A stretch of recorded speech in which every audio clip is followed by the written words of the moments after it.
Anda masih bersama kami di Berita Bandung dan berikut kami hadirkan kembali informasi utama hari ini.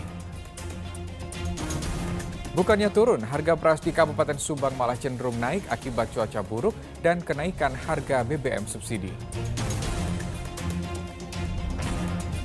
RSUD SMC Kabupaten Tasikmalaya hentikan meresepkan dan menjual semua jenis obat sirup anak terkait maraknya kasus gangguan ginjal akut misterius pada anak di Indonesia. Teknologi tepat guna bidang pertanian membantu tingkatkan produksi pangan para petani di desa.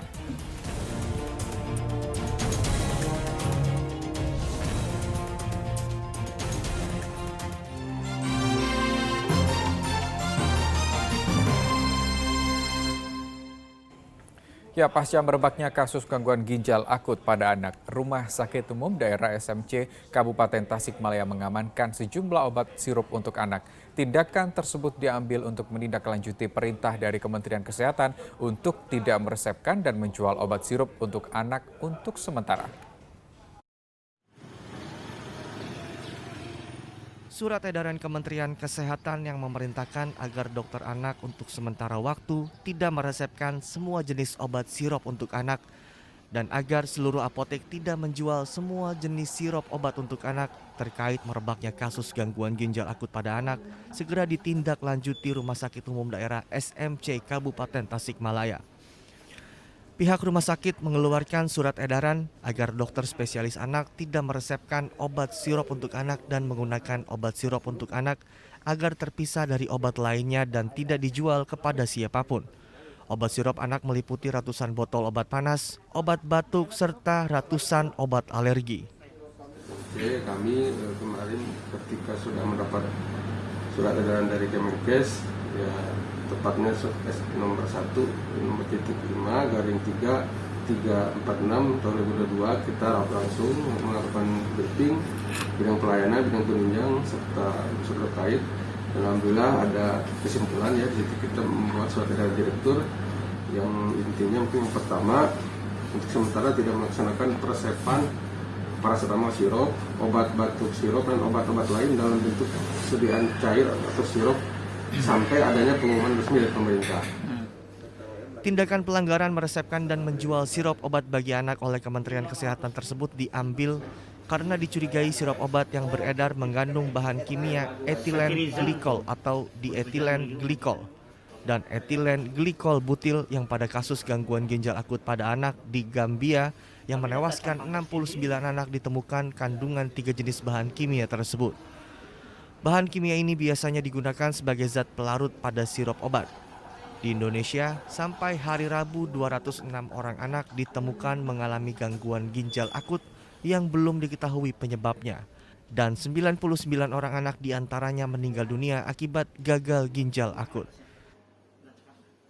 Eko Setiabudi melaporkan dari Kabupaten Tasikmalaya.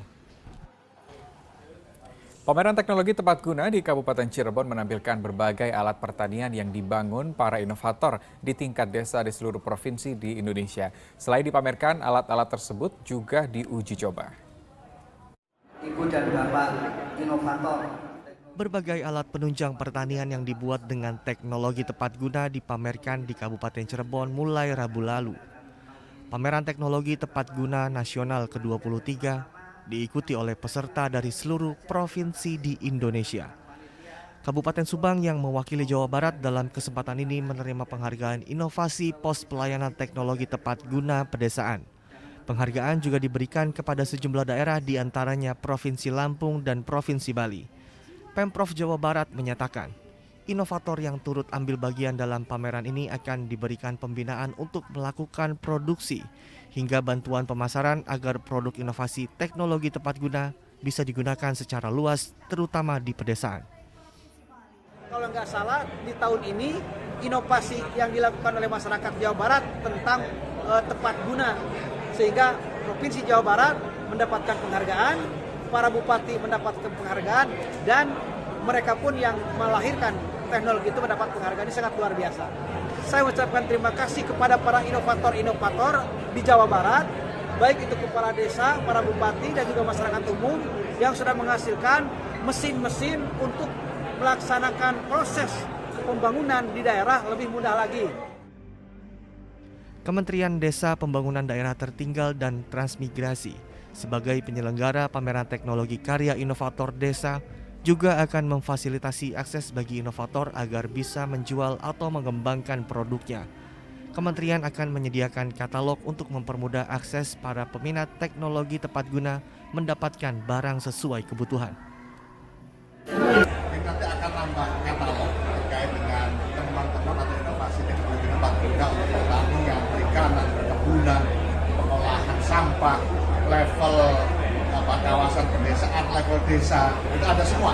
Ini yang sangat bahkan di kalangan industri pun ikut ambil bagian dalam gelar teknologi tepat guna Nusantara. Pameran teknologi tepat guna ini akan berlangsung hingga hari ini. Pemerintah berharap inovasi teknologi di tingkat desa dapat membantu peningkatan produksi pertanian serta perekonomian warga desa dan mengurangi ketergantungan pada peralatan pertanian impor. Maruli Habibi melaporkan dari Kabupaten Cirebon. Ya, demikian berita Bandung hari ini. Saya Rusdi Maulana pamit undur diri. Selamat beraktivitas dan sampai jumpa.